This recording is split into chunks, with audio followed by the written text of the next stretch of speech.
കേരളത്തിൽ ഏറ്റവും കൂടുതൽ അഴിമതിയും സ്വജനപക്ഷപാതവും തട്ടിപ്പും കൊള്ളയുമൊക്കെ നടക്കുന്നത് കേരളത്തിലെ ദേവസ്വം ബോർഡുകളുടെ കീഴിലുള്ള ക്ഷേത്രങ്ങളിലാണ് എന്ന് പറഞ്ഞാൽ തീർച്ചയായിട്ടും നമ്മൾ വിശ്വസിക്കില്ല. പക്ഷേ വിശ്വസിക്കണം, അങ്ങനെ തന്നെയാണ്. അവിടെ തൊട്ടതിനും പിടിച്ചതിനുമൊക്കെ തട്ടിപ്പും വെട്ടിപ്പും കൈക്കൂലിയും കൊള്ളയും ഒക്കെയാണ് നടക്കുന്നത്. ഇത് പരസ്യമായ ഒരു രഹസ്യമാണ്, പ്രത്യേകിച്ചും തിരുവിതാംകൂർ ദേവസ്വം ബോർഡിന് കീഴിലുള്ള ക്ഷേത്രങ്ങളിൽ. ശബരിമലയൊക്കെ തിരുവിതാംകൂർ ദേവസ്വം ബോർഡിന് കീഴിലുള്ള വലിയ ക്ഷേത്രമാണ്. കാരണം കണക്കില്ലാതെ ഭക്തർ വരുന്നു, കണക്കില്ലാതെ വരുമാനം വരുന്നു. ഈശ്വര കാര്യമായതുകൊണ്ട് ഭക്തർ വഴിപാടുകൾ കഴിക്കുന്നു.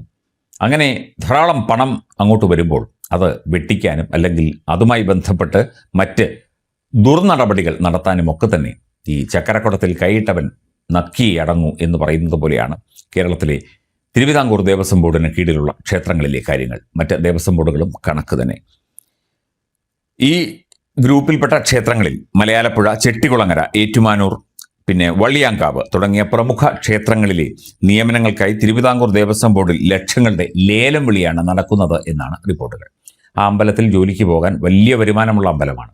അവിടേക്ക് ജോലിക്കായി നിയമനം കിട്ടാൻ, എല്ലാ ജോലികൾക്കുമായി നിയമനം കിട്ടാനായിട്ട് വലിയ ലേലം വിളി നടക്കുകയാണ്. ലക്ഷങ്ങൾ കൈക്കൂലി വാങ്ങിച്ച ശേഷമാണ് അങ്ങോട്ട് ട്രാൻസ്ഫർ കൊടുക്കുന്നത്. ഉന്നത ഉദ്യോഗസ്ഥരുടെ സ്ഥലമാറ്റം നടക്കാനിരിക്കെയാണ് ഇപ്പോൾ വലിയ ലേലം വിളി നടക്കുന്നത്. മാനദണ്ഡങ്ങളും ഹൈക്കോടതി നിർദ്ദേശവും അട്ടിമറിച്ചുകൊണ്ടുള്ള സ്ഥലംമാറ്റ നീക്കം Devaswom board president K Jayakumar തടഞ്ഞിട്ടും അത് മറികടന്നുകൊണ്ടാണ് ഇവിടെ ക്രമക്കേടിന് കളമൊരുങ്ങുന്നത്. കൂടുതൽ തുക നൽകുന്നവർക്ക് മേജർ ക്ഷേത്രങ്ങളിൽ നിയമനം നൽകാനാണ് നീക്കം. ഇതുപോലെ വരുമാനമുള്ള ക്ഷേത്രങ്ങളിൽ നിയമനം നൽകാൻ നീക്കം നടക്കുകയാണ്. അഡ്മിനിസ്ട്രേറ്റീവ് ഓഫീസർ, അസിസ്റ്റന്റ് കമ്മീഷണർ തുടങ്ങിയ തസ്തികകളിൽ ആരംഭിച്ച ലേലം വിളി ഇപ്പോൾ group officer, sub group officer തസ്തികയിലേക്കും നീങ്ങിയിട്ടുണ്ട്.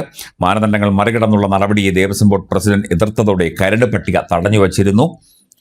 എന്നാൽ ഇത് മറികടന്ന് ചോദിക്കുന്ന സ്ഥലങ്ങളിൽ നിയമനം നൽകാമെന്ന് ഉറപ്പ് നൽകിയാണ് ചിലർ ലക്ഷങ്ങൾ കൈപ്പറ്റുന്നത്. ബോർഡ് ആസ്ഥാനം കേന്ദ്രമാക്കി പ്രവർത്തിക്കുന്ന ചില ഉന്നതർ അടങ്ങുന്ന കോക്കസാണ് ഈ ക്രമക്കേടിനും ലേലം വിളിക്കും പിന്നിൽ. ദേവസ്വം ബോർഡിലെ സ്ഥലം മാറ്റത്തിന് കൃത്യമായ മാനദണ്ഡങ്ങൾ ഉണ്ട്. ഇത് ഹൈക്കോടതി ദേവസ്വം ബെഞ്ചും അംഗീകരിച്ചതാണ്. 1 വർഷം ക്ഷേത്രത്തിൽ ഓഫീസർമാരായി നിയമിക്കുന്നവരെ അടുത്ത വർഷം ഗ്രൂപ്പുകളിലെ ഓഫീസുകളിലേക്ക് മാറ്റണം എന്നാണ് ചട്ടം. ക്ഷേത്രങ്ങളുടെ ചുമതലയുള്ളപ്പോൾ ഗുരുതര വീഴ്ച വരുത്തിയവരെയും ഓഡിറ്റിംഗിൽ പ്രതികൂല പരാമർശമുള്ളവരെയും ക്ഷേത്രങ്ങളിൽ നിയമിക്കരുത്. വിജിലൻസ് റിപ്പോർട്ടിൽ പേരുള്ളവരെയും ബോർഡിലേക്ക് അയക്കേണ്ട തുകയൊക്കെ കൃത്യസമയത്ത് നൽകാത്തവരെയും ഒന്നും തന്നെ ഇങ്ങനെയുള്ള പ്രധാനപ്പെട്ട പൊസിഷനുകളിൽ നിയമിക്കേണ്ട എന്നൊക്കെ അതിന് നിയമങ്ങളും മാനദണ്ഡങ്ങളുമുണ്ട്. പക്ഷേ അതൊക്കെ കാറ്റിൽ പറത്തി പണം കൊടുത്തു കഴിഞ്ഞാൽ എവിടെയും ഇഷ്ടമുള്ള ക്ഷേത്രങ്ങളിൽ സൗകര്യം പോലെ നിയമനം കിട്ടും എന്ന അവസ്ഥയിലാണ് കേരളത്തിലെ ക്ഷേത്രങ്ങൾ. എന്നാൽ ദേവസ്വം കമ്മീഷണർ ഓഫീസിലെത്തിയ കരട് സ്ഥലമാറ്റ പട്ടികയിൽ ഈ മാനദണ്ഡങ്ങൾ പാലിച്ചില്ല. ക്രമക്കേട് നടത്തിയവരുടെ വിവരങ്ങൾ മറച്ചുവെച്ചാണ് പട്ടിക തയ്യാറാക്കിയത്. ക്രമക്കേട് നടത്തിയെന്ന് അന്വേഷണ റിപ്പോർട്ടുള്ളവരും ലക്ഷങ്ങളുടെ സാമ്പത്തിക തിരിമറി നടത്തിയവരും പട്ടികയിലുണ്ട്.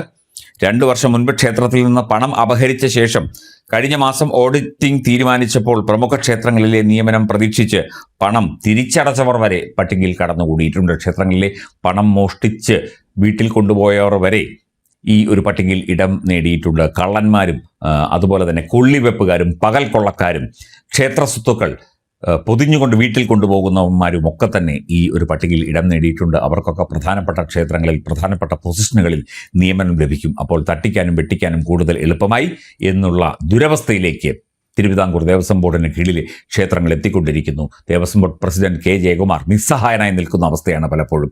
അദ്ദേഹം ഒരു നല്ല ഉദ്യോഗസ്ഥനായിരുന്നു, നല്ല ഒരു ചുമതലക്കാരനാണ്. പക്ഷേ അദ്ദേഹത്തെ പോലും മറികടന്നുകൊണ്ടാണ് ഈ ലേലം വിളി നടക്കുന്നത്. എത്ര ലക്ഷം കൊടുക്കുകയാണെങ്കിൽ ഇന്ന ക്ഷേത്രത്തിൽ ഇന്ന പൊസിഷനിൽ നിയമനം കിട്ടും. ലേലം വിളി ഇപ്പോഴും തിരുവനന്തപുരം നന്തങ്കോട് ദേവസ്വം ബോർഡ് ആസ്ഥാനത്ത് തുടരുകയാണെന്നാണ് റിപ്പോർട്ടുകൾ.